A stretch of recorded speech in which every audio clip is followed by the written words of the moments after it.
जय पार्वती माता, जय भोलेनाथ। नमस्कार दोस्तों, भक्ति जीवन चैनल पे आप लोग का स्वागत है। आइए जानते हैं गोपाष्टमी इस साल 2023 में कब है, पूजा विधि, महत्व और साथ में कथा भी सुनेंगे दोस्तों।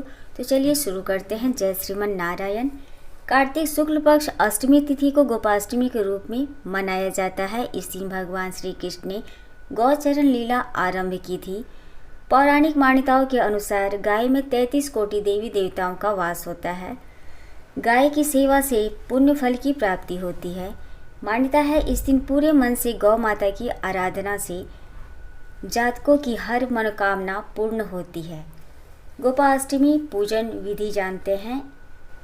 इस दिन बछड़े सहित गाय का पूजा करने का विधान है। इस दिन प्रातःकाल उठकर नित्य कर्म से निवृत्त होकर स्नान करते हैं। प्रातःकाल ही गौ और उनके बछड़ों को भी स्नान कराया जाता है।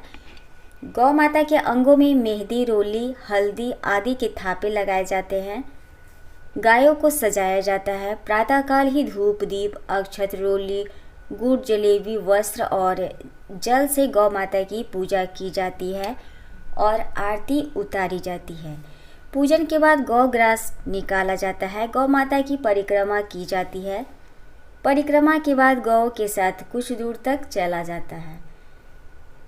गोपाष्टमी से जुड़ी कई कथाएं हैं, लेकिन यहाँ पे अभी एक दो ही कथा सुनाऊंगी। पहली कथा है, जब कृष्ण भगवान ने अपने जीवन के 6ठे वर्ष में कदम रखा, तब वे अपनी मैया जसोदा से जिद करने लगे कि वे अब बड़े हो गए हैं और बछड़े को चराने के बजाय वे गैया चराना चाहते हैं। उनके हट के आगे मैया को हार माननी पड़ी और मैया ने उन्हें अपने पिता नंद बाबा के पास इसकी आज्ञा लेने भेज दिया। भगवान कृष्ण ने नंद बाबा के सामने जिद रखी कि अब वे गैया ही चराएंगे। नंद बाबा ने गैया चराने के लिए पंडित महाराज को मुहूर्त निकालने कह दिया। पंडित बाबू ने पूरा पंचांग देख लिया और बड़े अचरज में आकर कहा कि अभी इसी समय के अलावा कोई शेष मुहूर्त नहीं है। अगले बरस तक शायद भगवान की इच्छा के आगे कोई मुहूर्त क्या था। वह दिन गोपाष्टमी का था, जब श्री कृष्ण ने गैया पालन शुरू किया। उस दिन माता ने अपने कान्हा को बहुत सुंदर तैयार किया, मोर मुकुट लगाया, पैरों में घुंघरू पहनाए और सुंदर सी पादुका पहनने दी, लेकिन कान्हा ने वे पादुका नहीं पहनी। उन्होंने मैया से कहा कि अगर तुम इन सभी गैया को चरण पादुका पैरों में बांधोगी तभी मैं यह पहनूंगा। मैया यह देख भावुक हो जाती है और कृष्ण बिना पैरों में कुछ पहने अपनी गैया को चारण के लिए ले जाते हैं। इस प्रकार कार्तिक शुक्ल पक्ष के दिन से गोपाष्टमी मनाई जाती है। भगवान कृष्ण के जीवन में गौ का महत्व बहुत अधिक था। गौ सेवा के कारण ही इंद्र ने उनका नाम गोविंद रखा था। इन्होंने गाय के महत्व को सभी के सामने रखा। स्वयं भगवान ने गौ माता की सेवा की। अब दूसरी कथा सुनते हैं दोस्तों। जय श्रीमन नारायण। कहा जाता है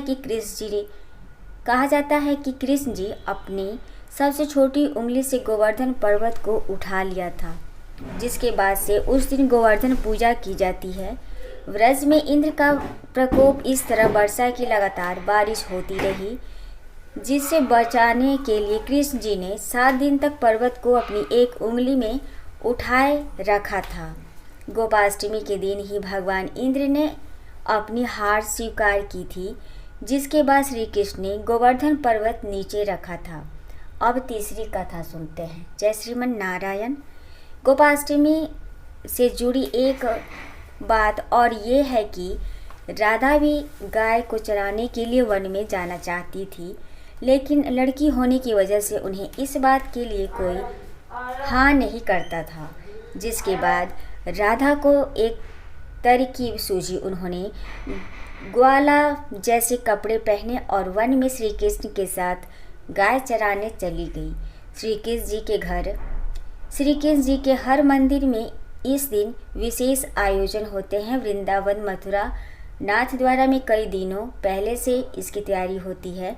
नाथ द्वारा में 100 से भी अधिक गाय और उनके ग्वाले मंदिर में जाकर पूजा करते हैं। गायों को बहुत सुंदर ढंग से सजाया जाता है। तो ये थी कथा दोस्तों गोपाष्टमी की। जय श्रीमन नारायण। और अगर आपको